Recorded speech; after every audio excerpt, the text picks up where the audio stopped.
understand what I'm about to tell you, you need to do something first. You need to believe in the impossible. Can you do that?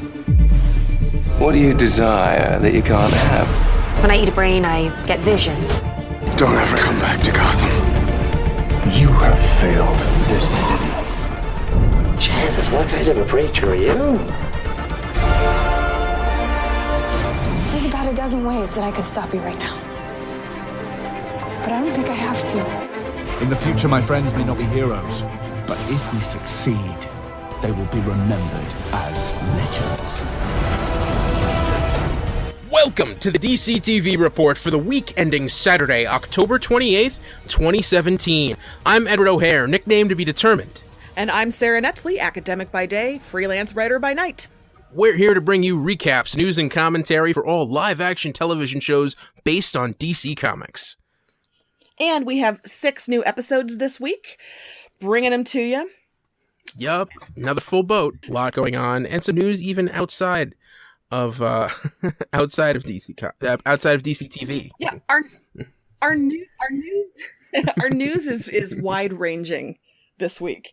In part because I don't think there was as much TV news. I feel like the shows are so busy running themselves now that we're not getting quite as much news about the shows now that the 6 are up and running during the season. So yes, we're wandering far and wide to find our news for our loyal listeners.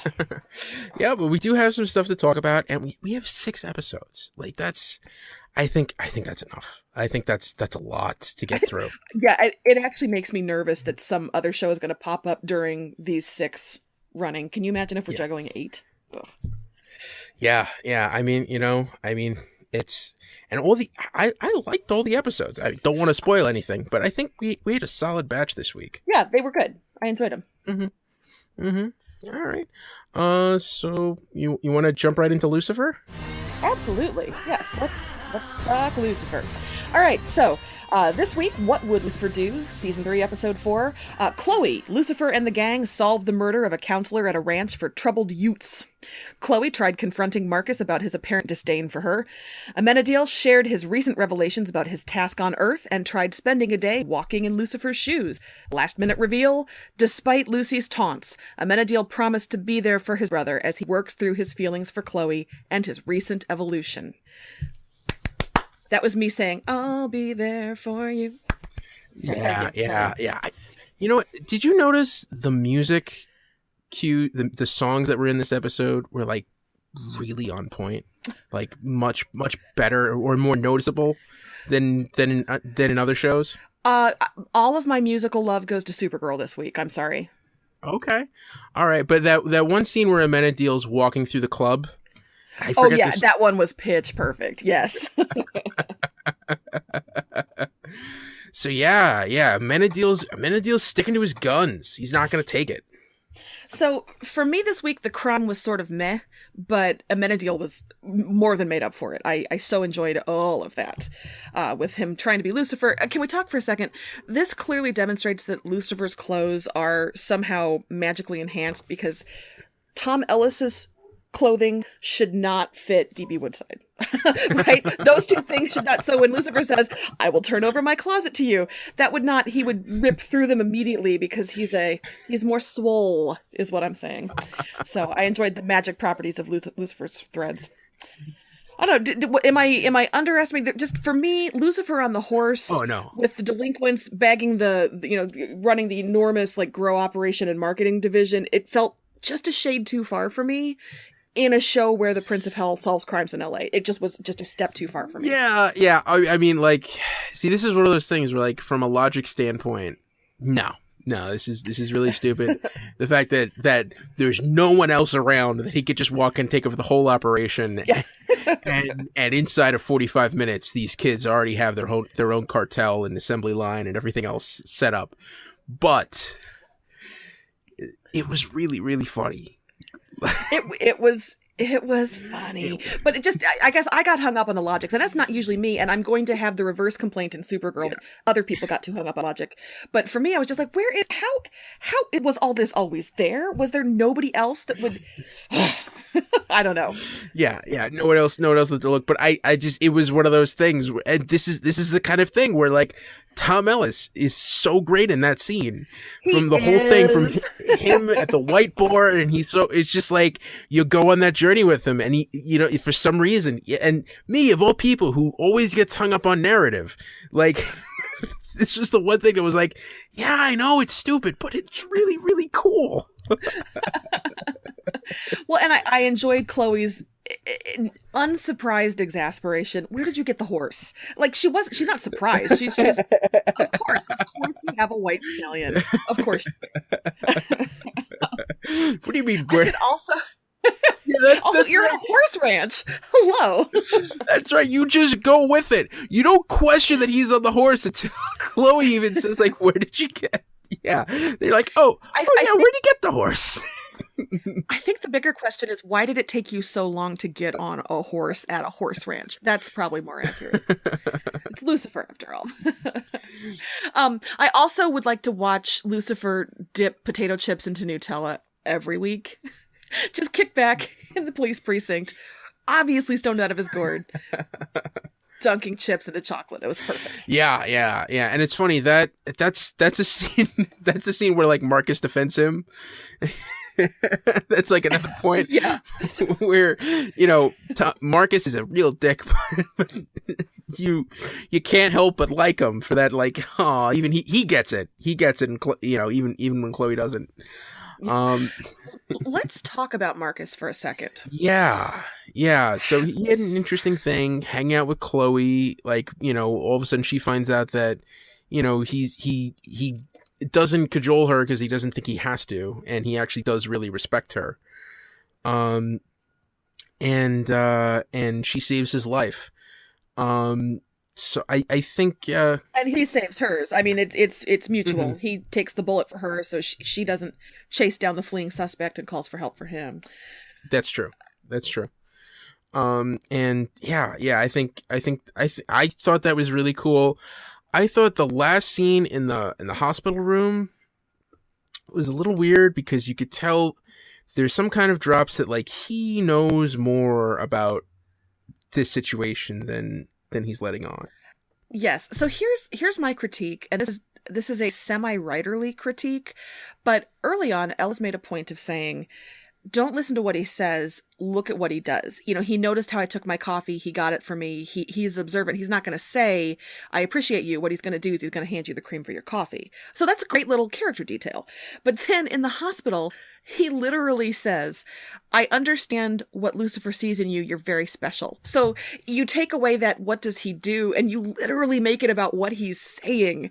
And I just thought, they've set up that she needs to be aware of these little things and not his literal proclamations. And then he gave a literal proclamation. I feel like he would have taken a bullet for any of his people, because that's what his character and what that job should do. But I'm a little frustrated. He's not quite what I wanted him to be, and I can't decide. The debates I've seen online are: is he not human? Is he evil? Is he the Sinner Man? I don't think he's a Sinner Man, but is he affiliated with the Sinner Man? Or is his weird, squirrely behavior actually an attempt at writing him as aloof, mysterious, and hard to get, and therefore an interesting love interest? Because if it's the latter, the writing isn't there. And Lucifer's not usually like that. That would be really weird that Lucifer has poor writing such that I'm confused about a character motivation like that. Does that make sense? Yeah, I think that makes sense. And people are talking about him as a love interest, and there may be something there, but to me, I don't think that's the ultimate endgame for that character. I think that there's some type of mystical situation there. Like, he has some bigger connection to Lucifer. I say, why not both? Or at least the Sinner Man. Yeah, it could be both, but I agree with you. It wasn't really evident in that scene. They went out of the way to make it this, look at how he treats you and the little things. And then he's just literally saying, he's showing telling not showing, you are special. It was so on the nose. And I thought, well, all that little subtle character work that Ella was doing to, I say subtle character work, this is the episode where she actually is like thrusting her pelvis in the air. So subtle is maybe the wrong word there. Yeah. I think also you've got to factor in the fact that, well, he just took a bullet in the chest and he's in a hospital bed. Fine. There's not really much he can show. I think the fact that let's see, I almost died for you. I think that's a pretty big gesture. Fine. Also, he was on drugs, presumably. Presumably there were painkillers. Presumably. And yeah. So, and Dan, that was the other thing. We find out he thinks Dan's a tool, which we already knew. Oh, poor Dan. So you've got Chloe wanting to be the union rep. Marcus says that's for has-beens, and he turns and hands it to Dan. And the worst part is Dan is so excited. Oh, Dan. Did you enjoy Dan and Amenadiel, that duo out on the town? Yes. Yeah, they're two characters who don't connect very often. It's funny, we've had that a lot this season with Amenadiel and Ella. Which I think that's a cool thing that shows can do when you get to season 3, season 4, season 5. You can start taking these characters we know and kind of playing with they don't interact. Let's see what happens. So I love the show is mixing it up like that. Yeah, and especially because it's funny because they both have huge venting to do concerning Lucifer, and the fact that they've never really done it with each other, I find fascinating, and I think I'd love to see that happen more often. Well, and boy, that last scene was tough to watch. The Lucifer basically yelling at Amenadiel to beat it out like he was some kind of stray dog. And it was great acting on both their parts and just really well written. I just yelled at the writers about Marcus' writing, but I thought that last scene was slam dunk. Yeah, most definitely. Cool. Is there any news with Lucifer? No, I didn't find anything this week. So if we missed anything, you can tweet at us, but I didn't see anything. All right. Anything more you wanted to talk about with the episode? No. All right. It continues to be fun. I continue to miss Maze, and this week also Dr. Linda. Yeah, that's right. All right, so on to Supergirl. So we had season 3, episode 3. This episode was titled Far From the Tree. So we've got some family stuff going on here. John and Kara traveled to Mars and discovered John's father to be alive, withholding information that could turn the tide of the Martian resistance. And Maggie and Alex had their bridal shower, and Maggie tried reaching out to her father for the first time since being forced to leave home. Last minute reveal, it looks like Maern Johns is moving in with his kid. I declare you our official Martian pronunciator for the podcast. Yeah. I know everyone else says John Jones, but to me, those apostrophes mean there's got to be some type of, I don't know. You have I love that John Jones lovely Martian accent. I'm complimenting you. It's great. Thank you. And yeah, so whose dad do you want to talk about first? John's or Maggie's? Let's talk about Maggie's sack of crap dad first. Yeah. They're like this. It's funny. Like, I was gonna say that it didn't seem like there was much subtlety to this, but it's like you could tell this guy loves his daughter, but the place he draws the line seems so. Yeah. I appreciated that the show didn't make him one-dimensionally awful. I mean, he is awful, but they didn't make him just complete mustache-twirling evil. They gave him a little bit of nuance with the tough life growing up as an immigrant, worked hard so his kids would be safe and secure in this country, and it comes from a place of concern. It's a terrible, big place of concern, and he's completely in the wrong. But they could have just made him be like, you know, homophobic, and that was the only color we got on him. And at least we got a couple other gradients. But it also worries me, that dude's a sheriff in a town? Yikes. Yeah. I hope there are no hate crimes in that town, because I just don't think you're going to have really sympathetic law enforcement. It's a shame. But, you know, I don't know, is inviting your, 20 years estranged father to your bridal shower the thing to do, really? Well, I think it's this kind of thing where we don't have much longer with this character. And this is a hanging thread. So I feel like you had to get around to this at some point. Because she's mentioned her dad several times over the course of the last season and a half. And there were some incredibly effective moments. Him carrying that picture of her in his wallet, obviously well worn and well loved, and him following her career from afar. I mean, there were some nice moments that he still loves her if she just would say, okay, I'm not gay. Yeah.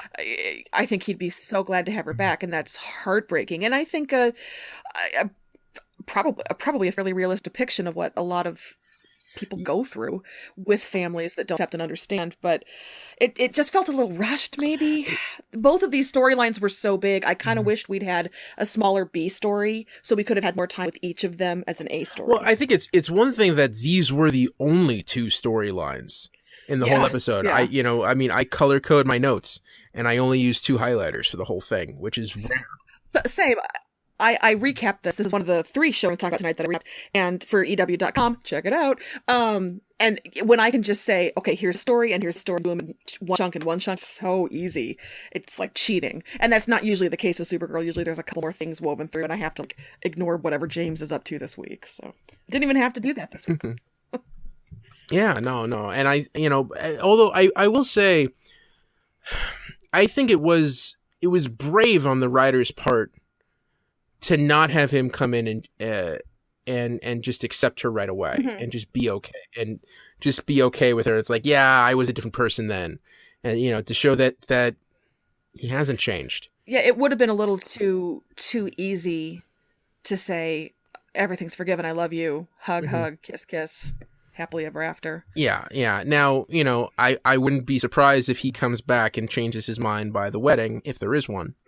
Dun, dun, dun. Yeah. Well, and he was played by Carlos Bernard, who I think probably most people know from 24. That's not a minor character actor. That's somebody who has some face recognition. So anytime you see a guest star like that, I feel like you're going to see him more than once a lot of times. Yeah. But this is the show that had Dean Cain and Terry Hatcher and never let them share a scene together. So I don't know, Supergirl. Still angry about that.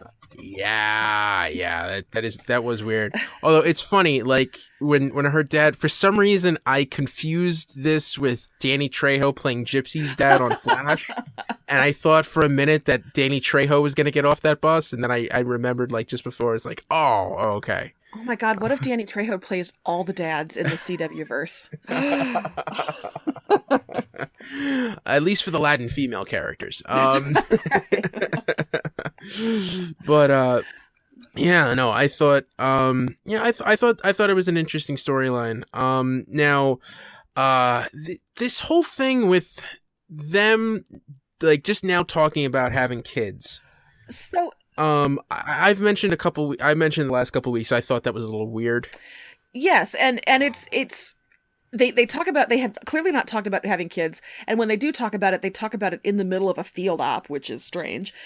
And this isn't really a news article, but there is an interview that Floriana Lima did with Entertainment Weekly where she explains that she and Alex both work in jobs that are dangerous. You could die anytime, so you kind of have a live in the moment approach to life. And she says because of that, they maybe rushed things in their relationship and they decided just kind of, yes, let's get together, let's get married, let's do this. And so they didn't slow down and have the usual conversations in the usual way. And so I thought people have been so frustrated with, why are they talking about this now?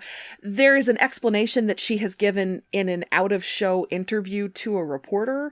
I feel like if you have to explain to a reporter your character's motivations, that's a problem with the writing or the acting. Yeah. And in this case, I'm not blaming the acting. I mean, it's the writing. There has to be even something like, have you changed your mind yet? To indicate that they have had that conversation before, I think would have satisfied a lot of people. But I thought it was interesting that she at least has given some thought to, and it makes sense. You have a dangerous job, you find somebody you dig and you love, and let's get married and let's do this. Let's go. Remember the fact that we've only seen them talk about this with each other. Alex hasn't really brought this up with Kara, and Maggie hasn't brought this up with anybody else. So for all we know, the first time that happens, Kara could just be like, why are you having this talk now? And not like a year ago. That would be great. I would love to see that. Yes. Yeah, and we got to meet meet Papa Martian. Okay, yeah. Are we ready to shift to Mars? Yeah, let's go to Mars. First of all, let's talk about how we're getting to Mars. Oh, you mean in Agent Coulson's? I mean. Wrong comics. Yeah. Someone has a flying convertible, a flying vintage convertible.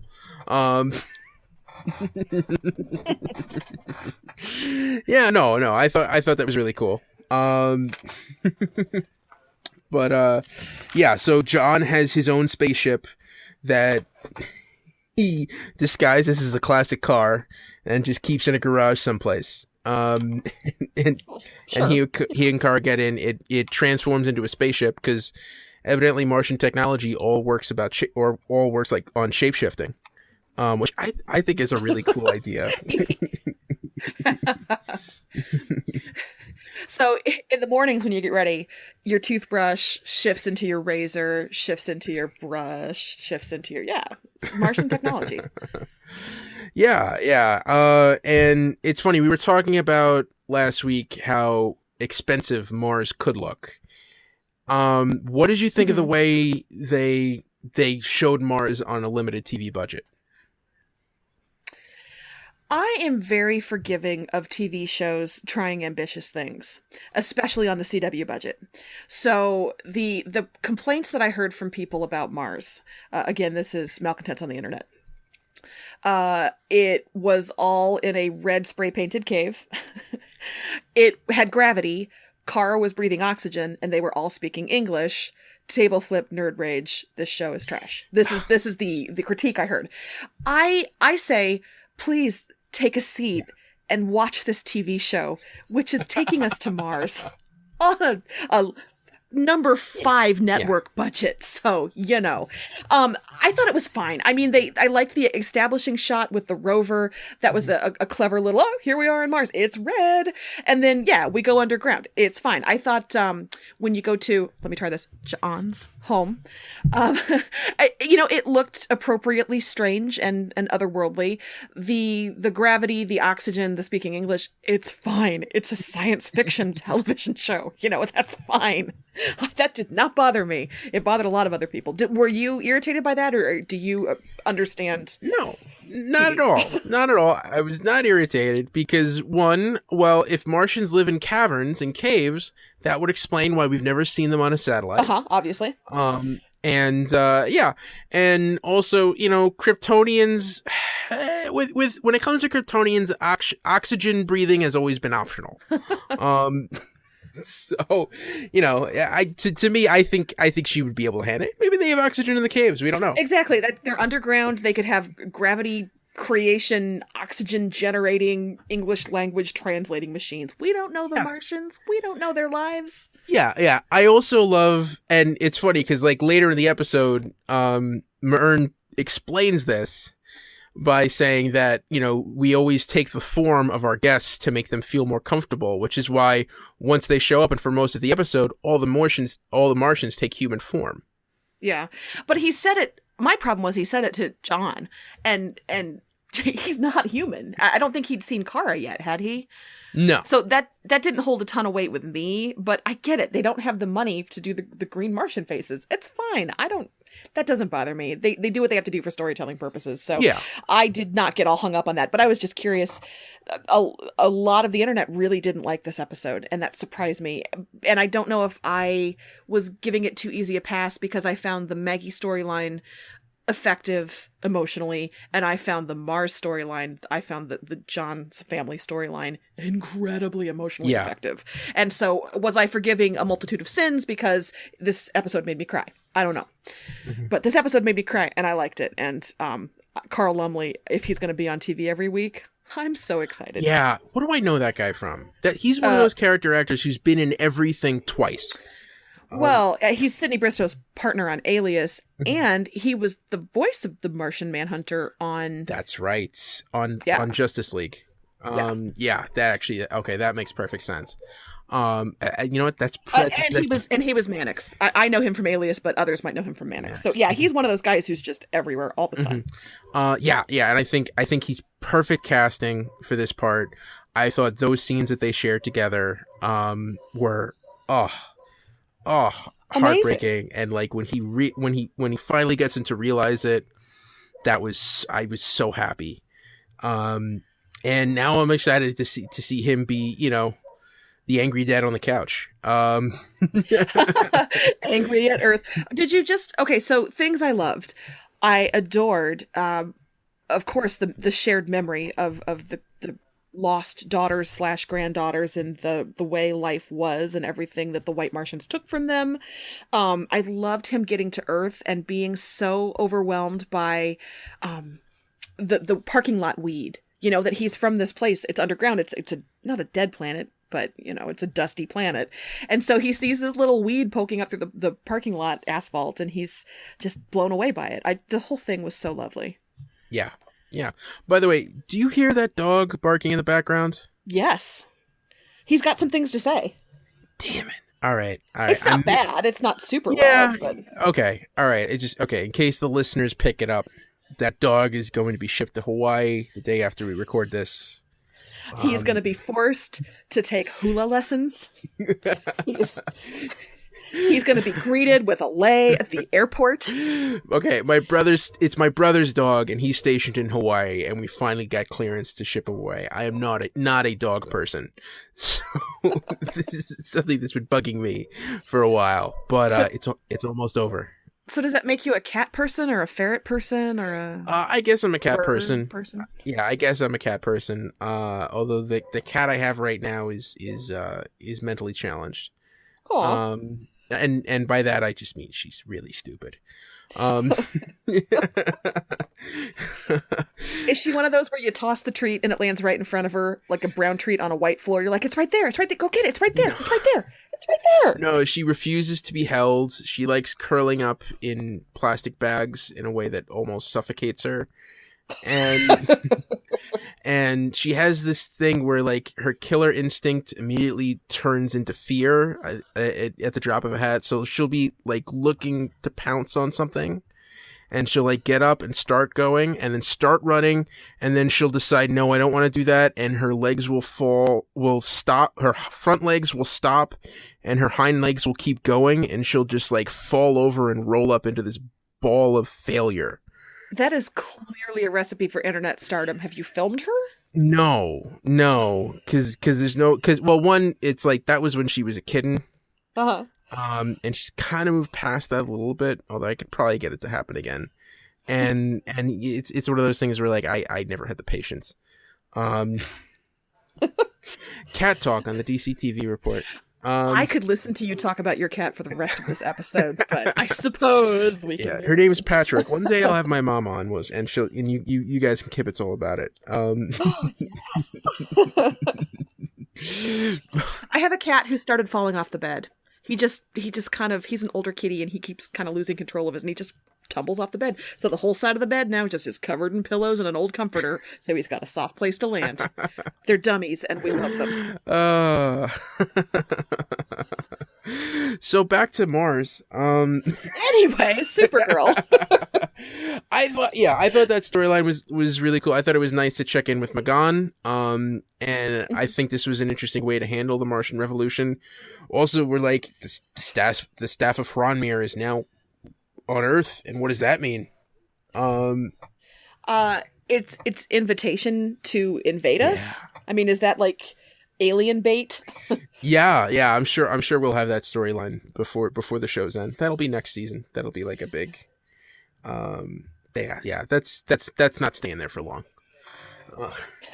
Did you have a problem with Kara killing white aliens? She didn't kill them, did she? I mean, I kind of looked lethal. Yeah. I mean, it's a war. It's kind of different circumstances. I think she was the opening act. Yeah. She wasn't really like taking part as much. She just kind of paved the way. I thought her entrance in the convertible was so perfect. Just the best California girl. Took a left turn at Albuquerque, totally lost, set to Britney Spears. This show's music was amazing. You had 90s bare naked ladies at the shower. You had Britney Spears.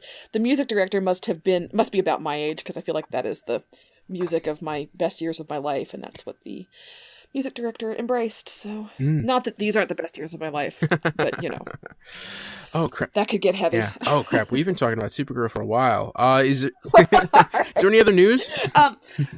Really, really quickly, interview with Chris Wood says that when Mon-El returns this season, he's a changed Daxamite. He is not specific on how he changes, but I think it will have to do with what he's been doing since he jettisoned in the pod, and that he's also going to change sort of the trajectory of the show when he returns, which makes me nervous. I don't want him to be the driving force of the narrative this season quite as much as he was last season, but I'll be curious if he comes back a totally different dude. What's that going to do? Well, he's gonna have a red and blue suit. He's gonna have a girlfriend. My guess is Shadow Lass, and or maybe Saturn Girl, and yeah, he'll bring the Legion of Superheroes with him. I'm just throwing down those predictions now. All right, you heard it here first. Yeah, maybe. All right, and so now moving on to Flash. All right. Season 4, Episode 3, Luck Be a Lady. Hazard, one of the Thinker's bus full of metas, used her powers to bring her good luck and cause a field of bad luck to spread throughout the city.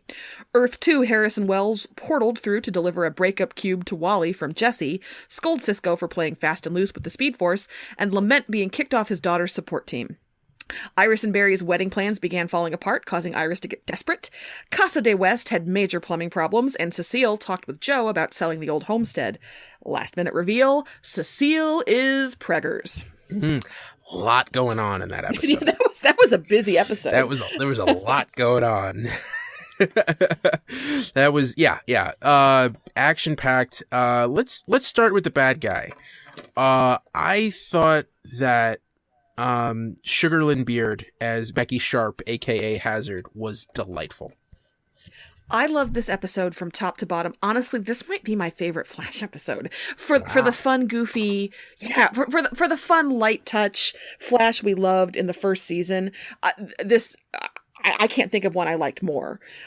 With that bouncy, charming, breezy, the scene when Barry confronts her in the coffee shop and it turns into Final Destination a little bit as he's looking around at, here's the guy with the nail gun and there's a baby and there's coffee that's going to fall off the second floor. And I just loved it. I loved it.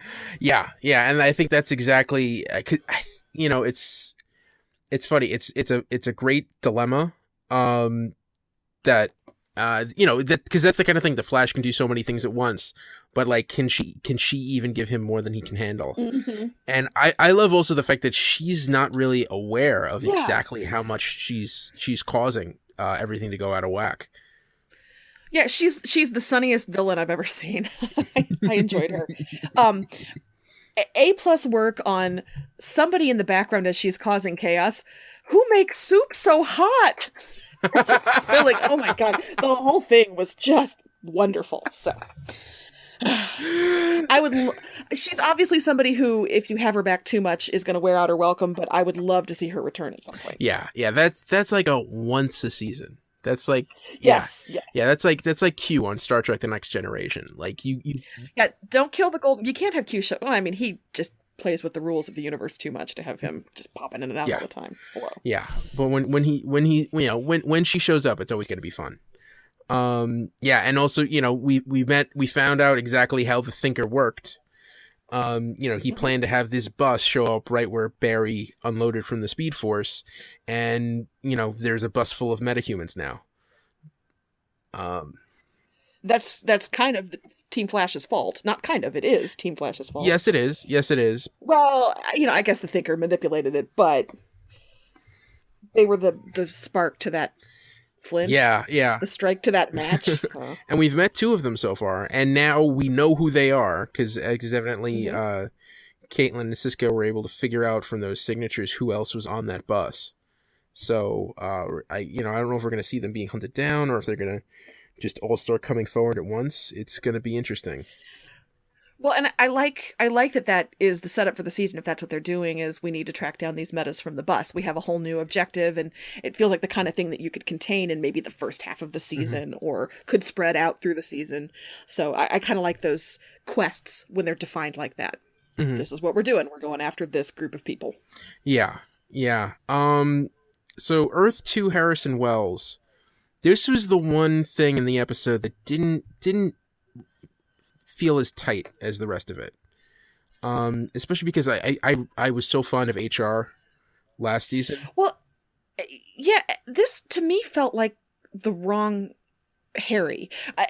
That Earth 2 Harrison Wells, he's more dour than that, isn't he? This Harry was animated and kind of goofy at points, and I just didn't feel like Earth 2 Harrison Wells, is what I'm trying to say. It felt like Tom Cavanaugh had forgotten Earth 2 and was bringing parts almost of HR. I don't know. It didn't feel to me like the one I remembered. Was I misremembering that character's attributes? Well, I think it's also, we didn't really get as much. I mean, he was so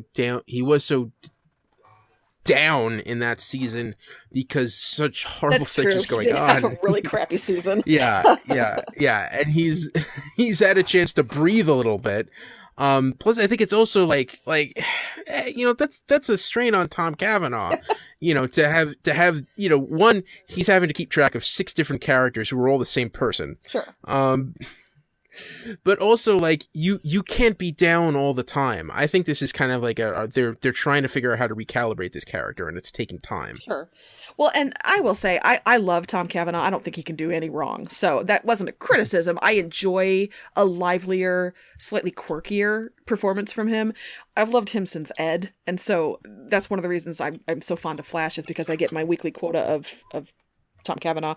But when I heard that this was the Harry Wells we were getting back, I was disappointed because he was my least favorite one, and that includes supervillain Harry Wells. So I was pleased that he was just a little bouncier, I guess. But I'll go with your interpretation that he's not, in mourning and doing everything he was going through. Yeah. Like he knows his daughter's gonna be okay. Yeah.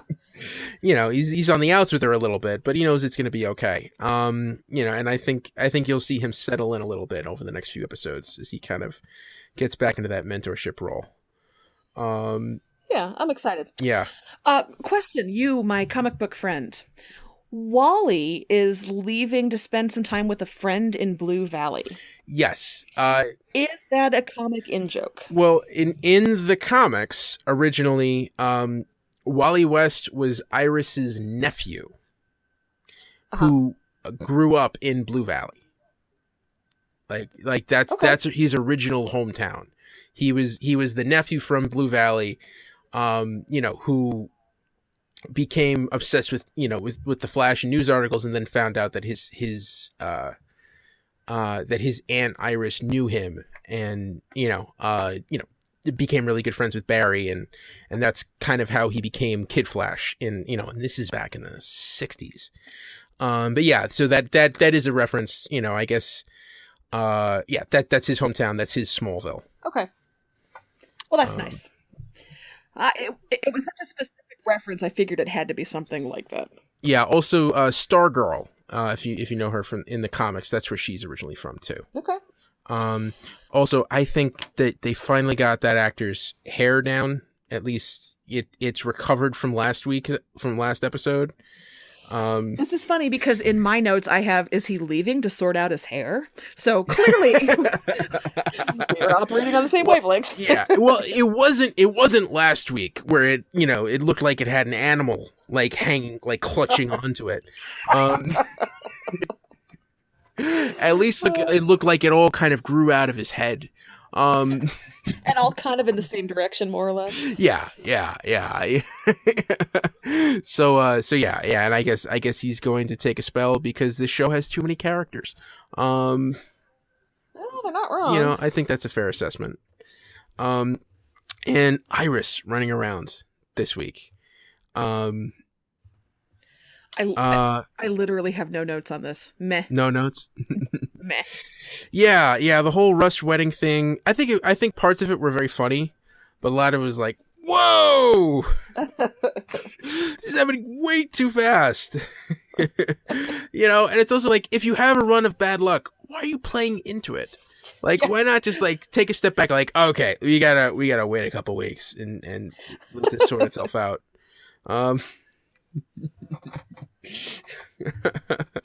Let's beat the villain who gives everybody bad luck, and then see where we're at. And then book the wedding band. I mean, truly. Yeah.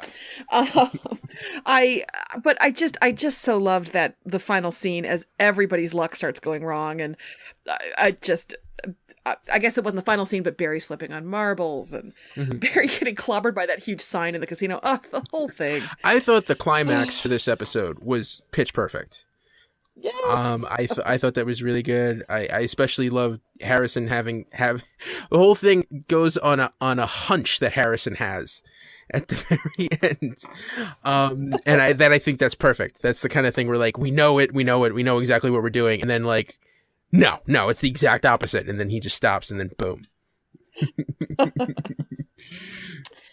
So, what do we think about Joe's going to be a dad again? Yeah. Well, I think it's something interesting to do with that character. I think he's not gonna know how to feel about it. I love Jesse L. Martin since his Law and Order days. And I think this character is getting a little bit more to stretch. Other than just calling people in the hallway and saying we got to talk.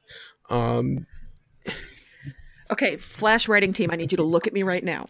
If you don't have Jesse L. Martin singing lullabies to that baby, we're done. Yeah. So, I think also, I think that was an interesting storyline, to have like the house falling apart and him kind of like, going over whether or not to sell it. And I think that was a perfect ending. I'm up for it. Let's do it. Let's see what happens. Yeah, Cecile has never been particularly interesting to me, but she's fine. She makes Joe happy. That's what I'm there for. So, yeah. Yeah. Mm-hmm. Let's see. News? Okay.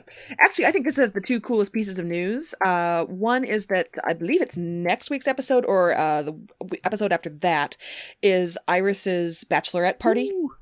And we're going to have very special guest star Katie Sackhoff playing Blacksmith. And Katie Sackhoff, if you don't know, is Starbuck from Battlestar Galactica. And she's amazing. So is Blacksmith... Please tell me Blacksmith is a tough fighter badass. Because if not, why is Katie Sackhoff playing her? Sure. Yeah. Hang on a second. Let me Google Blacksmith DC Comics, see what happens. Oh, that was actually going to be my question. How much of this have you had to look up beforehand, and how much of this is just you saying, "Oh yeah, it's this," because you know? It's probably about usually I have some kind of idea. I just need a little bit of a Wikipedia as a refresher. I would say probably about 75%. I'm in the ballpark. I've gotten really lazy because I don't really have to look it up because I have you. So interesting. Okay, well, she looks really cool. And yeah, so she she runs an underground black market in Central City. Okay. Well, I think you'd have to be pretty tough to keep that running. Katie Sackhoff's character in BSG, which I don't think you watched, Ed, we've talked about this before, haven't we? Is just this incredible, tough fighter pilot mess of a woman, and she was great in every scene. So Katie Sackhoff is just known to be tough. So I'm hoping she has some of that in this. Yeah. She has the ability to fuse organic and inorganic matter. Also known as mechanokinesis. Huh. And she runs her own group of rogues network. Well, I'm highly anticipating this because I love that actress. So that is one piece of news. The second piece of news is in an upcoming episode, we will meet the Council of Wells as all the Harrys in the multiverse come together to try to figure out the identity of the Thinker. And so my first response was, like the Council of Ricks from Rick and Morty. Ed's first response was... the Council of Reeds from Fantastic Four, all the Reed Richards in the multiverse. And so the question becomes, which does Cisco reference? I guess Cisco can't reference Reed Richards. I mean, yeah. Usually DC tries to stay off of Marvel, so it'll probably be Rick and Morty, and I think that's a little bit more topical. And I think a little more on point for Cisco, maybe. Mm-hmm. Yeah, but either way, it's the same idea. But yeah, and I'm excited. I think, we talked about Tom Cavanaugh juggling 6 characters. I don't know how many Welleses will be in the council, but this could be so much fun. Especially, are you a Rick and Morty person? No, I'm not. It's good. I hesitate to say that because some of the fans are really stridently awful, and I'm not one of them, but there are a lot of Ricks, and it gets fun when they have different haircuts and different just appearances, and so they really could do a lot with this and just have tons of copies of Harrison Wells's that are all different. Yeah, I've never seen an episode of Rick and Morty, but the one question that's always come out of that show is, why is McDonald's so skimpy with the Szechuan sauce? I'm not sure that publicity served anybody well, honestly. Not the show, not the restaurant, and not the fans. Not even Chicken McNuggets, I don't think. No. So that's all the Flash news that I have. Yep. So here we go. On to Legends of Tomorrow. Season 3, Episode 3, Zari. The Legends travel to 2042 Seattle to protect an amulet-sporting Argus fugitive named Zari from a meta with water-based powers. Agent Gary tried getting Sara to slow down and got nervous and tattled to Agent Sharp. Nate got high putting Amaya on a vision quest that helped her get her powers under control. Last-minute reveal, a young Ray Palmer hid from bullies in a sewer pipe and ran into a pair of creepy eyes. All right. Yeah. Yeah. So here's my big thought for this show is that every episode this season really needs to reference an entry on some actor's IMDb page.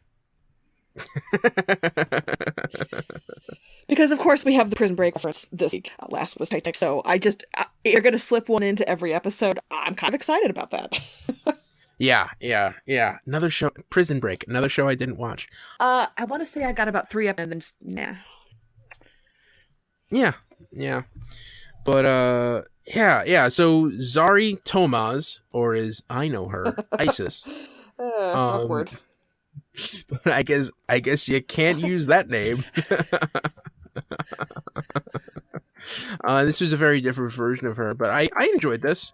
I think this is really cool. I think Sara. It's weird. Sara all of a sudden feels like the only adult in the room. Uh-huh. Did you get that feeling? Like everything is coming down to her, and people are getting really, really stupid. Like even Dr. Stein, I think, the lack of empathy that's going on with that character in this episode, they've been really underserving him the last few weeks. And I'm not surprised that he's leaving the show.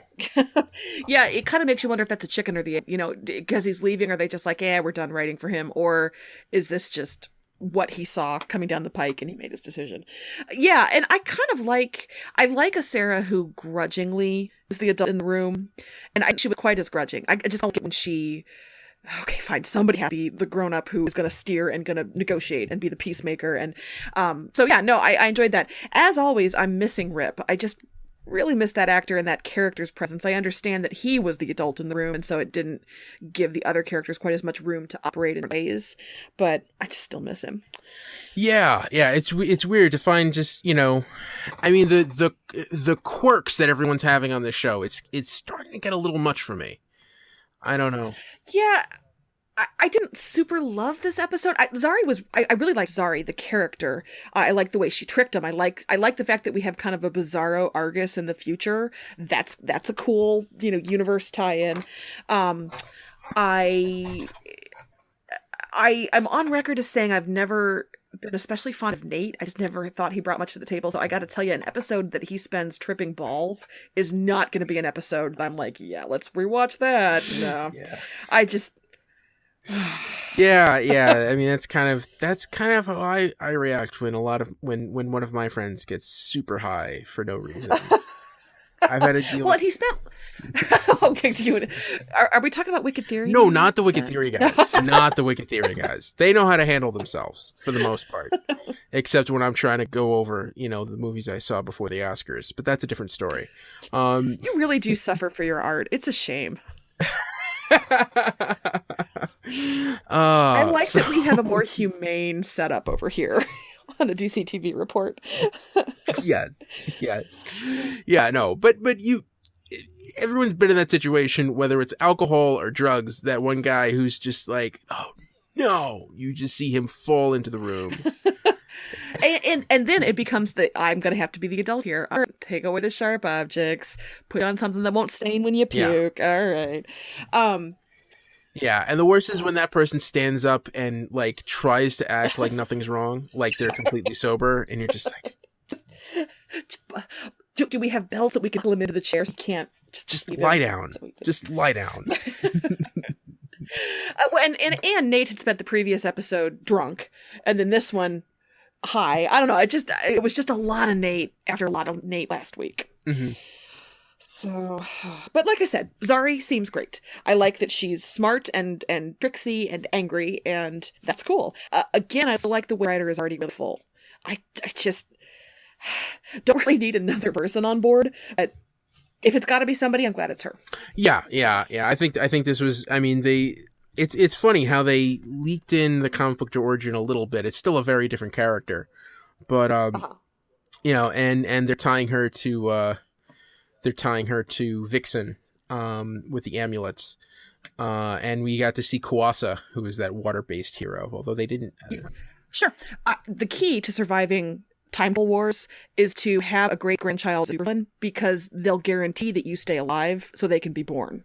So if you want to guarantee your safety when people are time traveling, spawn a supervillain and they will protect you until you have them, and then I guess you're expendable. That's the downside. I don't know. I'm just spitballing here. Yeah, just make sure it's not the other way around. Otherwise, you know, you end up like Eobard Thawne.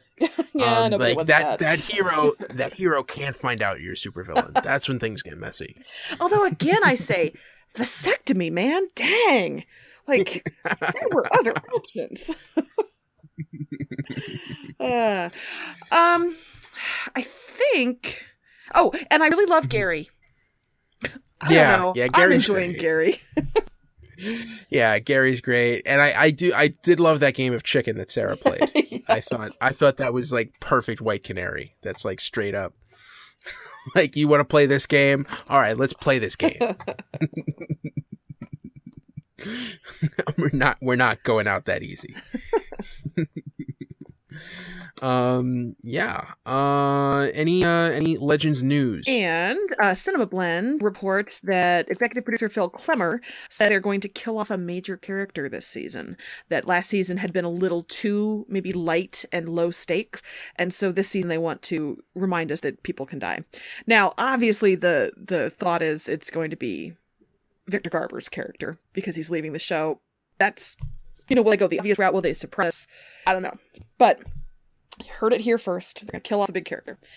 I mean, they could kill Nate to save Vixen, and like that's how they resolve that relationship. I think that would be neat, or at least clean, or it would be messy. You know what we would never see? Yeah, but we would never see coming them killing Jax, forcing Professor Stein off the show. I mean, that would be a real surprise. I don't want that. I'm just saying that would also solve that would also solve the Firestorm is really expensive and we can only show him like every third episode problem that they have right now. Yes. yeah, that is, also, but it's also like he's their mechanic. He's the only guy who actually knows how the Wave Rider works now that Rip's gone. Mm-hmm. So that would leave a huge hole. Couldn't Ray figure that out? I believe in Ray. Yeah. But I'd still I like the idea that Jax knows it because he's a car mechanic. Like he has that. Okay, that's true. That's a good point. Also you see him growing a little bit more, especially in the off season he was studying to be an engineer. Mm-hmm. I think that's a really cool storyline. I hope that doesn't get. Yeah, I'm not short. Calling for his death or anything. I was just suggesting that would be a surprise. Yeah, but you're pointing out it would make sense from a certain point of view. So okay, that's Legends for this week. Now on to Gotham. All right, season 4, episode 6, A Dark Night, Hog Day Afternoon. Still making me laugh. All right, Jim and Harvey tracked a madman killing dirty cops and leaving their bodies with pig head masks. Oswald becomes suspicious Sophia might be working against him. Ed cashed in on Grundy's new fighting career and begged Lee to help him get smart again. Last minute reveal, Professor Pig was whistling in a shack on the outskirts of Gotham, feeding a pen full of pigs. Ooh. I had bacon for dinner and I feel kind of bad. Yeah. All right. So real quick before we start off this, we did have an email this week from Agent Palmer. Yes. Okay. Oh no, is he? Did I say something? Is he going to fight with me about something? Is this Val Kilmer again? No, actually, I think this is kind of directed at me. So he wants to explain to me how Gotham was lucky enough to fall on a World Series off day. Perhaps Fox truly does love that show. And he also wants us to talk about Orville, which I did not see yet. So my DVR didn't record it. My Tebow and I are going to have words. Thank God for Hulu. I know. Yeah, and he thinks that's the winner of the week. Well, let's not get hasty. But one quick thing I feel like I have to point out is Professor Pig in this episode was played by Michael Cerveris, who a lot of people may not be as familiar with. He was the Watcher in Fringe. Yeah, he was the Observer on Fringe. That's like the Observer. Yeah, that was his big claim to fame. But I know him as a Broadway actor. Really? Yeah, the first show I ever saw on Broadway was Stephen Sondheim's Assassins. And that's great. And he played John Wilkes Booth. Okay. And also, I think the following year he was Sweeney Todd on Broadway in a really interesting production where all of the actors played their own instruments. Like it was like a rock version. Huh. What instrument did he play? Guitar. He's the star of the show. This tracks for me. I know him also, along with Fringe, from The Good Wife, where he was the evil state's attorney, the Illinois or the Chicago state's attorney. Mm-hmm. And The Good Wife showrunners were notorious for casting Broadway actors. So that actually makes really good sense because they liked working with theatrically trained people. So yeah, but also that explains also why I thought for a second when we see him in the last scene, is that Victor? Because they're both bald dudes. So I don't feel quite so bad about thinking all bald dudes look alike because they do sort of resemble each other. Yeah. And I think it's really interesting how he wears that pig mask the whole time. But but he wears it like that. I thought that performance was really interesting. And by interesting, do you mean pants-wettingly terrifying? Because yeah, he throws that extra zip that like it's the kind of thing like he's one of maybe 3 people in the world who could wear that mask and make it look scary. Uh-huh. You know, and really kind of hold that gravitas and the weight that character needed. I think that was really, really good casting on their part. Mm-hmm. And I'm always pleased to see him get work. I think he's fantastic. And I think he's fantastic as a menacing figure. And this is menace times 1,000. So if The Flash was Final Destination, I kind of felt like Gotham was Saw. when you get to the extremely clever grenade in stomach, lift off mask, pull pin. Oh, that was so twisted. Yeah, and that is pretty much the character from the comics, like straight up. Huh. This is a Grant Morrison character, for when he was doing Batman about 10 years ago, about 8 or 10 years ago, and yeah, this was like one of the big villains that Dick Grayson handled when he was Batman. And it's one of those things where it's like, yeah, I'm wearing a pig mask and I'm a psychopath. Deal with it. And this warped sensibility, and it's like this is a great thing, is that like that speech, as psychotic and crazy as it is, he's not wrong. No, that's a good point. And those are the villains that I kind of love the most, is when you're like, I could kind of see myself agreeing with that, sort of. Yeah, I mean, he takes it way too far, and no one should go to those lengths. But like, you know, his basic thesis about the corruption in Gotham is kind of on the nose. Mm-hmm. You know. And then, shall we talk about the corruption in Gotham that broke our hearts this week? Oh, at 2, Harvey. At 2. Yup. I thought that scene in the hospital was so on point. Like that's like Ben McKenzie has been lacking on this show for me for a long time. That was very polite. Yes. I mean, as our executive producer Bill Sweeney is always quick to point out, like he just has that gruff voice because, you know, this is how he's going to convince Bruce to talk like this, you know, just really angry, just doing the Christian Bale Batman voice. Like, you know, Jim Gordon basically is Batman. But I thought that like showdown, like you need someone who's cold and blunt and to the point and just like, hey man, I know you're dirty. Just be honest with me. Just tell me the truth. And Donald Logue is heartbreaking in that scene because he knows. Yeah. Well, and he sounds so pathetic admitting it. Like you say, he knows what it means. He knows what it means to Jim. He knows what it means to their relationship, and he says it and he doesn't want to, and it's just so good. And I like that they have been putting those building blocks in place almost from episode 1 here of this rift between the two of them about how to handle Penguin, and this just paid off so beautifully. Yeah. And then there were 2 other storylines that went on, which I also liked very much. So you want to do Penguin and Sophia quickly? Yeah. I think this was another one where like Oswald's got her. She's in trouble, and then like can't say no to kids. Oh, but she definitely hired those orphans, right? Oh yeah. Total stow job. I have enjoyed that she is 2 steps ahead of him all the time, and I like that she's a little mysterious. I mean, there are times when I think maybe she genuinely does want no. So I'm really enjoying that character. Yeah, no, it's gonna be so good. Like, like I'm trying to figure out like is she gonna go? Like, how far is she gonna play this? Like, are they gonna kiss? Are they gonna have like a one night stand, and then he's gonna realize like just how much she hates him?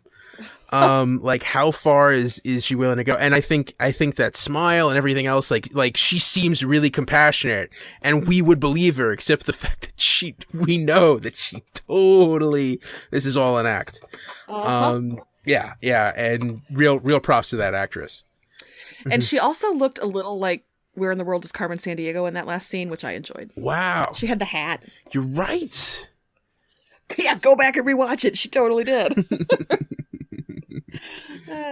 And then we have dumb Ed.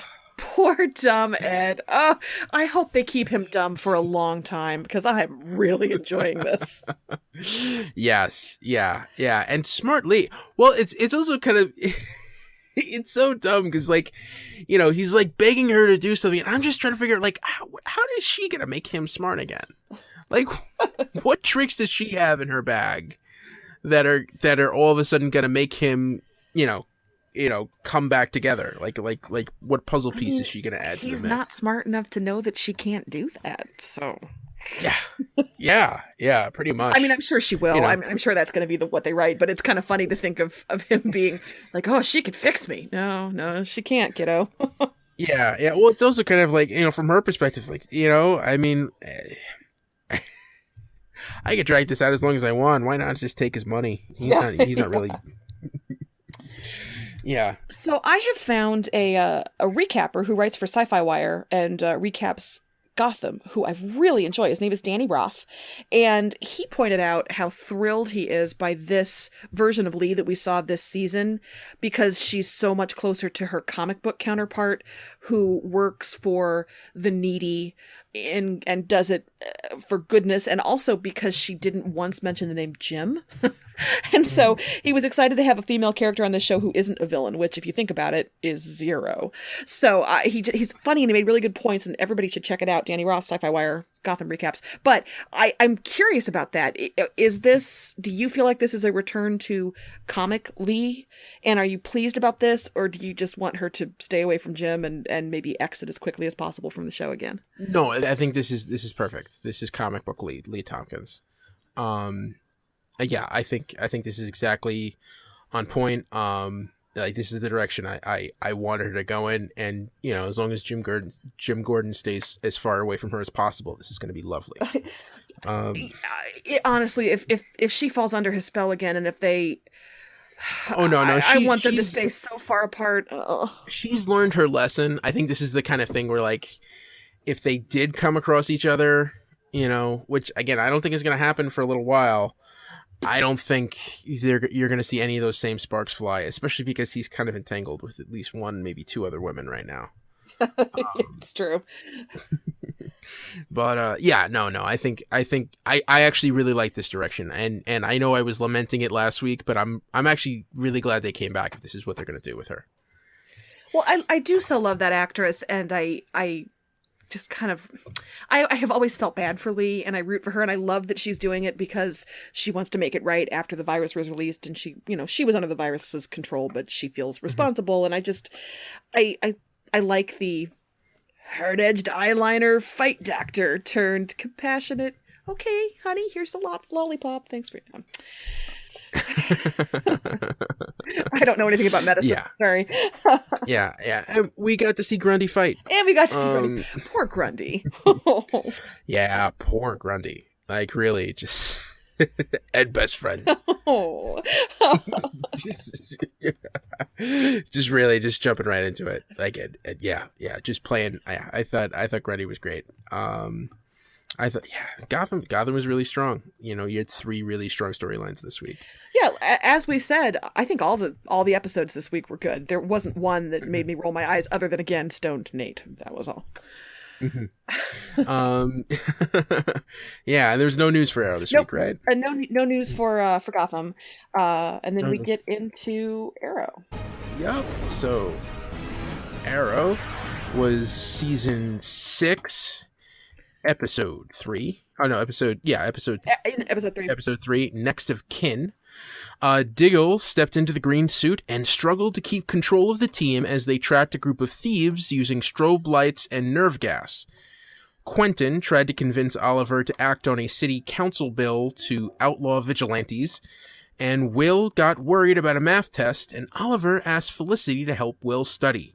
Last minute reveal: Diggle paid for a mystery toxin and injected himself with it. So here is where our gender difference comes in, because my summary would have been 4 words: Oliver and Felicity kiss. Well, I figured we'd get to that. That's part of the last storyline, we're going to cover that. And I'm overstating. I really did. Yeah. I liked so much of what happened really fast. What kind of weird, messed up government does the city of Star City have? Because A, the mayor should be at city council meetings. B, they're not bills and legislation, they're ordinances. C, Robert's Rule of Order would never let you just roll up and be like, excuse me, don't vote on that, I'm going to give a speech. That's not how city government works. It would be a council mayor structure for a city the size of Star City, where Oliver as the mayor could either be weak or strong mayor set up in terms of the power that he has in that kind of structure. I teach this stuff. I'm telling you, Gotham, I will be your advisor on this. Call me. This is so frustrating. That's not how city government operates. Okay. Yeah. You realize this town, Oliver became the mayor because he was the only one willing to take the job. You remember that? Probably because nobody can figure out how the government works, because there's no rules. There's no way that meeting corresponded with open records laws and open meetings laws. There's no way. Was it publicized in advance? Was it well publicized so the public could attend? I doubt it. I doubt there was advanced publicity. Yeah. Doubt it. Yeah. Also, I love how he just invokes Rule 9. Section 9 of the city charter. We're going to a vote. Referendum. Let's get ready to referendum. Yeah, I know. And unfortunately, that means we're going to have to hear about it next week too. And I'm going to be equally angry about government structure then. Too. Yeah. You're just going to throw this on. That's more time than I expected to spend on that. Sorry. It's okay.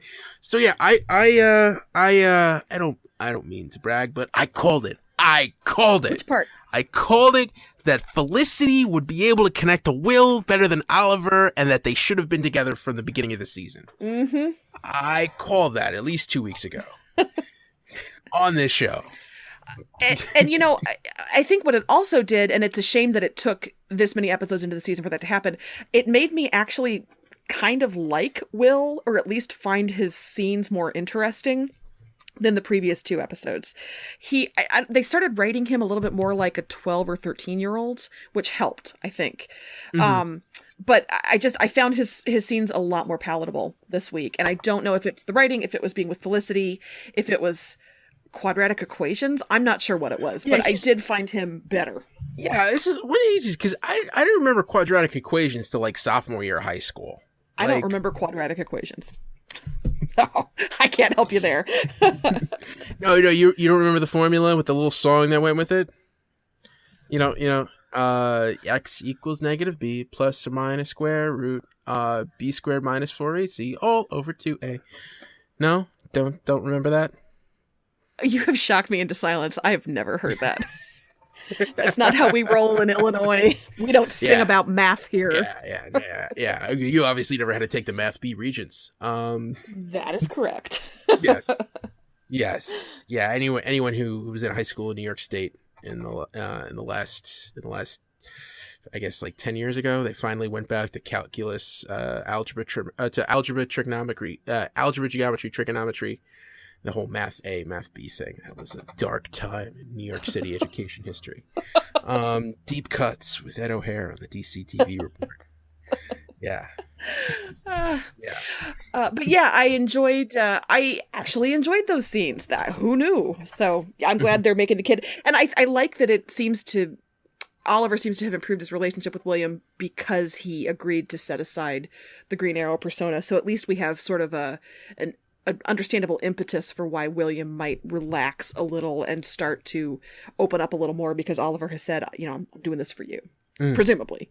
If not, I'm doing this for you, at least made it really clear, I'm putting this aside. So I like that there's a logical, okay, so maybe that's how they have started and they're connecting and whatnot. Yeah. All right. And I thought, I liked Will's scenes too. I think that's getting rich. I think that was one of the strongest parts of the episode. And you and I think you thought I was going to be really down on this. I actually think this is the way Olicity should work. I think this is a perfect way for them to get back together. I'm actually really excited. Well, they've earned it. They worked through it. They talked, they discussed the problem that you have with it, and I mean everybody had with it, the secret keeping and the trust, and that it needs to be there, and hopefully that won't be an issue again, that they can be open with each other. But did you notice that in the end, when he gives her the key to his apartment, it was on a keychain that was a smiley face with little glasses? Yes. I thought that was adorable. And I love the thought of Oliver, like, at the checkout counter, flipping through the impulse buy keychains until he finds the perfect one. And he's like, yeah, she's gonna love it. So in my head, that's what happened. But no, I'm pleased that they're back on track. Those actors just, I understand that that's not canonically comic book wise how it's supposed to go, but those actors have such great chemistry. I don't know how you can deny that. I've always liked Felicity. I know not everybody does, but I'm pleased that she's building her company. She's not going to use the name Oracle, and that's okay. And every time they kiss, it's you feel it, man. You feel it. So I am pleased. By the way, any bets on what that company name that her and Curtis are making is going to be called? Well, I mean, we've seen Smoke Technologies, right? But that's not... Is Curtis going to die? Like, how is that going to happen? Are they going to have a falling out? I genuinely have wondered this. Do we get to Smoke Technologies ever? And is it because she and Curtis go their separate ways, acrimoniously or not? I don't know. What do you think? I don't know. I'm not sure. I think the names that they were throwing out there were really bad. I mean, it's weird because I feel like Curtis kind of defaults to her, so I don't know if he would just be okay with that, but I don't think it'll be Smoke Technologies. I think it'll be Holt and Smoke. Yeah, I think it'll be something else.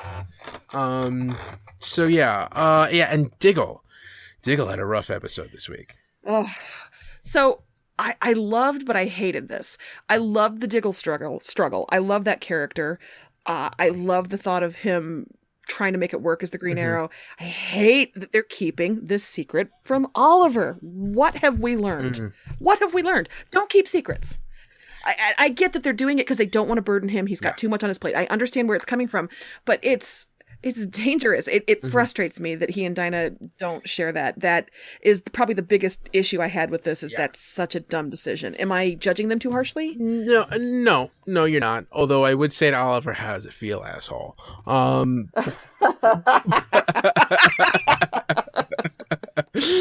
He does deserve that. That's true. But yeah, no, I'm really surprised in Dinah. Like I did not think that she would have let it get this far.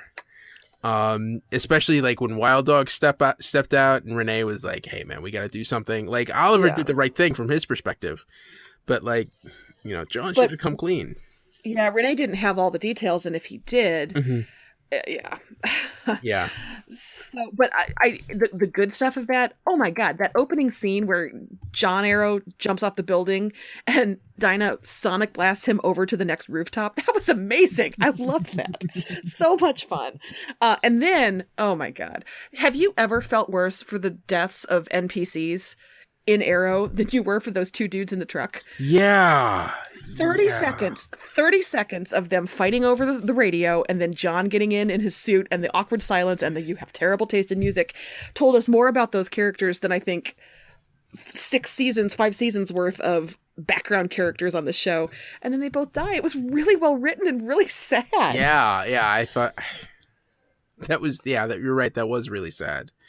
But I also really I cannot imagine Oliver Arrow joking about the music in that scenario. No. And so I love that showcased the different personalities that are going to be involved with John versus Oliver. So just great character driven writing all the way around. And I feel that way about Oliver's scenes with John and Oliver's scenes with Felicity. It was so grounded in, I know you, we've worked together, I trust you, I respect you, I like you, I know what you do well, and I'm going to talk to you about that. And it worked for the two different pairings of Oliver with the other two members of original Team Arrow. So just so good. So good. Yeah. And I thought I thought Diggle had a really cool arc in this.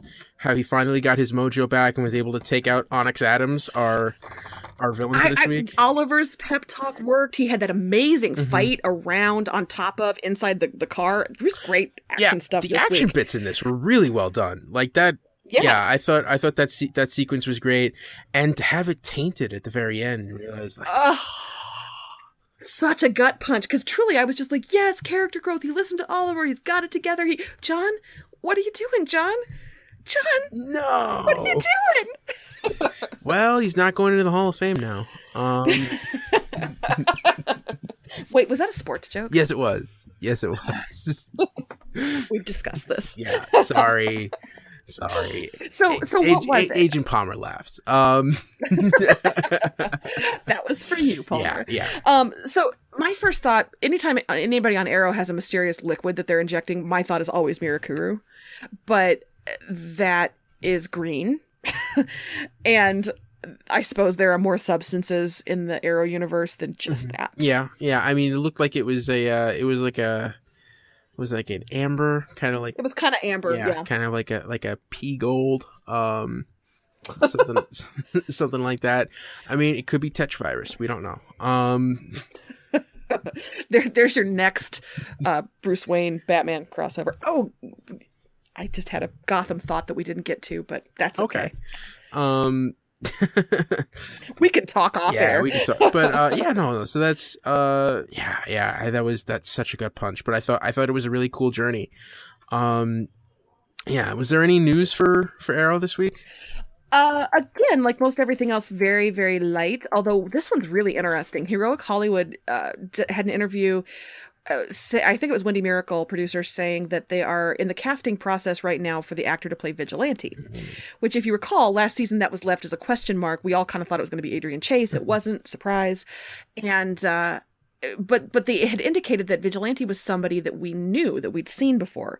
So if they're casting for it, I mean, there's a lot of explanations, I guess, plastic surgery, whatever, to change the appearance of an actor, a character we'd seen before. But I think people were thinking like Tommy was going to come back, or some kind of character like that. But if they're casting new, that opens up the big question for Vigilante. Yeah, or maybe it's Malcolm Merlyn, who de-aged himself, so it's a young John Barrowman I believe John Barrowman could do that. I believe John Barrowman can do anything. I believe John Barrowman has a deal with the devil and has stopped his aging and just is going to be like that forever. I remember like the first season of this show when like he's supposed to be Tommy Merlin's dad. I was like, that doesn't make sense. They're their age equivalents. Yeah, they're like 10 years apart. Like, there's no way that guy is that guy's dad. I know. And it's been like that. I mean, he was in season 1 of Doctor Who, and that was back in like 2005. Mm-hmm. Yeah, he's well maintained. Yeah, good on you. A second piece of news, really quickly, not really news. I just thought it was kind of cute. On the season 5 DVD commentary, Wendy Miracle says that they have a Halloween tradition around the office where their casting director decorates the hallways with tombstones for all the dead characters from the show. Aww. So if they're continuing that this year, the tombstones have increased a little bit after the season 5 carnage in the finale and prior. So I thought that was cute. Also, I haven't really talked about this on the show, but if you own the season 5 DVD, or if you were thinking about buying it, they have a big pull quote on the back of it that is a quote from one of my recaps, and it's got my name on it really prominently. It's just they didn't tell me they were going to do it. Just one of somebody I follow on Twitter was like, "Hey, is this you?" And they sent me a screenshot. So if you look at the back of the season 5 DVD, you will see a huge, really cheesy quote from an Arrow recap from last season that they used to hype the DVD. I just had to. I'm still kind of boggled by that. Congratulations! I know, it's so cool. Really cool. Yeah, I feel like they could send me a free copy of that DVD set. They could. I mean, it would be signed by all the cast. I don't ask for much, really. Anyway, that was it. All right, so let's run it down. We're running a little long. Let's talk about the news and other shows. So the headlines. What do we got? Preacher. It's getting to season 3. Yay! Angelville, here we go. Yep. It's funny. Renewals are never a foregone conclusion. I thought it was a pretty safe bet that it would get a season 3. But now it's confirmed. Did they give you an episode count?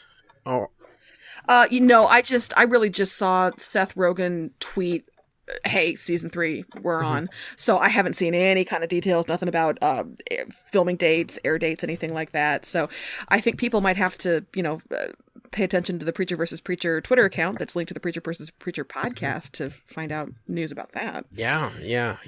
I'm getting to learn all about Angelville now.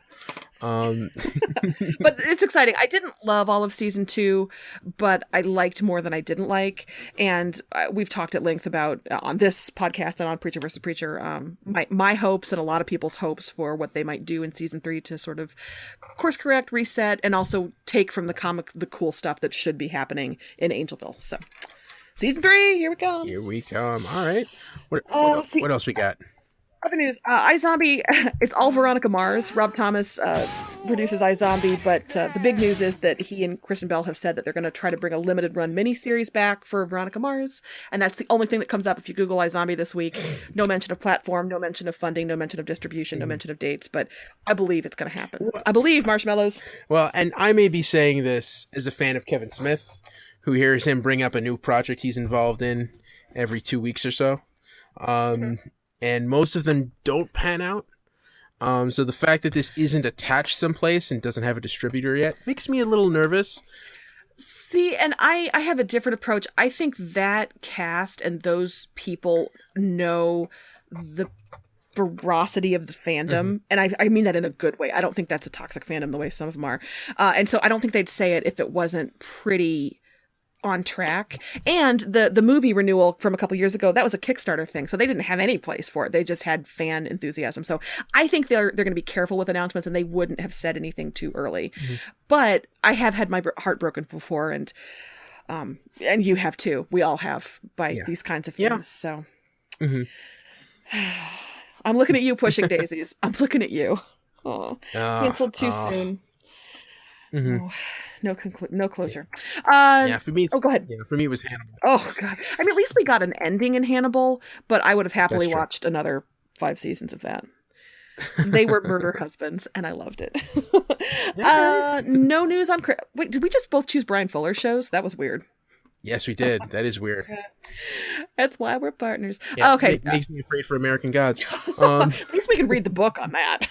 That's true. That's true. No Krypton news. No Titans news. Black Lightning news. Black Lightning music. Yes. Black Lightning. Sorry. Well, now we don't have to drop in any music, so that's nice. Jill Scott gave an interview with USA Today. She was our news on Black Lightning a couple weeks ago that she had been cast in the show. She describes her character as all-powerful, but with no filter, kind of like Trump. So, okay. So that's going to enrich the comment section of that article, I'm sure. I mean, I feel like that's the thing. Anyone who talks loose and is really blunt nowadays, they're just going to say it's like Trump. Yeah. So whatever. Yeah, and honestly, I think depending on how you feel about it, that's a compliment or an insult. So it's a description. So that's the funny thing with politics. Oh, yeah. Everyone sees it as confirmation of exactly what they've been saying about for years. That's yeah. Oh, I have things to say about that too, but we're already too long, as you've said. But yeah, this is true. This is true. One last thing. Yes. One last thing, which isn't DC TV but news, it's exciting.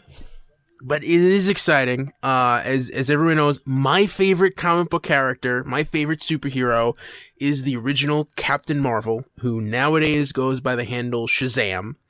And he's been slated to get his own movie for several years now. They have a director, and it's gonna come forward in 2019, and they have finally cast the man himself. Sarah, who will be playing Shazam in the movie? Zachary Levi, television's Chuck. Okay. Now, I did not watch Chuck. I don't understand the words that you're saying to me right now. How? Yeah, I know. I've got it. Now I have to watch it. Now I have to catch up on it. But I don't know that much about the character, but he is such a goofy, likable guy, but he can also pull off action and intensity. And I don't know, is that what Shazam needs? Yes. Yeah, okay. That's exactly what he needs. He's this bundle of energy, and he's got to be this big, bright, shining light. It is all about enthusiasm and hope. And I think that's something that the DC EU sorely needs right now. Oh my God, they're going to film it all with gray filter, and they're going to make him kill a bunch of people. That's going to happen. No, it's going to be just set in a muddy field, and he's never going to smile. No. This is Batman's going to show up and punch him. This is what's going to happen. Please, it's not going to happen. This is like Chris Pratt as Star-Lord. That's the kind of casting that this is. Oh, that's a great analogy. Yeah. So yeah, I know he's not a conventional choice, although he did play one of the Warriors 3 in Thor: The Dark World. So he does have a little bit of superhero cred. And he's going to need to bulk up a little bit, but I think he can handle it. And he's definitely got the smile, that big goofy, like if this movie was made in 1992 with Bruce Campbell would have been like spot on. Like he got the chin and everything. I'm sorry. You just reminded me of young Bruce Campbell. Yeah. That guy should have been way more famous than he was. It's sad but true. I even like Briscoe County Jr. Briscoe. It's been so long since I saw that in syndication on Pix 11. We own the DVD set. That show was before its time. Mm-hmm. Yeah, I haven't seen that in like 15 years. I got to track that down. It's on the list. That'll be after Chuck. And wait, are we getting our summertime viewing list when everything's in reruns? Not DC, but we like it. Yeah. So a little bit about happy news, and I think this was a great week of DC TV. I think that's it. Are we good? Winner of the week. We got to be real fast. Oh, that's right. Winner of the week. All right. So I'll go first. I deliberated this for a while. I thought it could have been Professor Pig. I thought it could have been Sarah Lance. But for me, straight up, it has to go to Felicity Smoke this week, because she got Will to go from not understanding the math to getting an A on her math test. And she's working on this company in secret on the side with Curtis. And she tracked down Onyx Adams for Team Arrow to take down.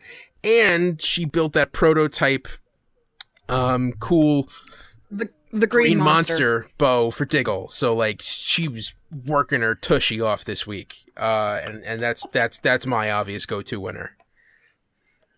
Well, that's funny. We didn't discuss this because my winner of the week are fans of Olicity. Because, my God, we've waited. There's been a drought. There was reporter Susan. There was Billy. May he rest. We had a drought, and they're back. And it's very exciting. And there's no bitterness like the Olicity fandom wars, but I hope for relatively smooth sailing and a happy marriage and nobody dying, and that's just what I want. We earned that kiss. Yep. Oh, all right. So yeah, that's your winner for the week. Yeah, I think that's right. She got the guy. Like, yeah, I thought you were gonna finish with that. Like, she got her man. Yeah, everything turned up roses for her this week. He's obviously the clean cut winner. All right. So that's the DC TV report for this week. You can find us on Twitter at Edward O'Hare TBD. That's where you can find me, Sarah. I'm at Sara Netzley, SaraNetzley, and I did recap for EW.com Lucifer and Supergirl and Arrow this week. I filled in on Arrow, so if you would like to see my lengthier thoughts on any of those shows, you can find that over at EW.com under the TV recaps. Yeah. And also be sure to follow the show on Twitter at DCTV Report. Send along your emails like Agent Palmer did this week to dctv@wickedtheory.com. Also, be sure to subscribe to our show on your podcast app of choice. And please rate and review us if you can. That always helps other people find the show. Be sure to check out our sister shows, the Wicked Theory Podcast and Preacher vs. Preacher. This has been a Wicked Theory Studios production. Executive producer, Bill Sweeney. Visit us at wickedtheory.com. Shazam, everybody. Shazam. Shazam!